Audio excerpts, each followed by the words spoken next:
امیر سنت، میرا آپ کی بارگاہ میں سوال ہے کہ اللہ عز و جل کہاں رہتا ہے؟ اللہ پاک نہ آسمان پہ رہتا ہے نہ زمین پہ رہتا ہے. اللہ کریم کا کوئی مکان نہیں ہے جہاں وہ رہتا ہو. اللہ تعالی جسم سے پاک ہے. جیسے ہمارا جسم ہے، باڈی ہے نا، ہماری باڈی ہے. اللہ تعالیٰ کی کوئی باڈی نہیں ہے. باڈی ہو تو کہیں وہ رکھنا ہوتا نا، جیسے ہماری باڈی ہے تو ہم یہاں رکھے ہوئے ہیں.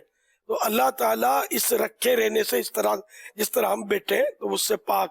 اللہ تعالیٰ کا نہ ہاتھ ہے نہ پاؤں ہے، نہ اللہ تعالیٰ کا ہماری طرح کوئی جسم نہیں ہے. اس کو یوں کہیں گے کہ اللہ پاک.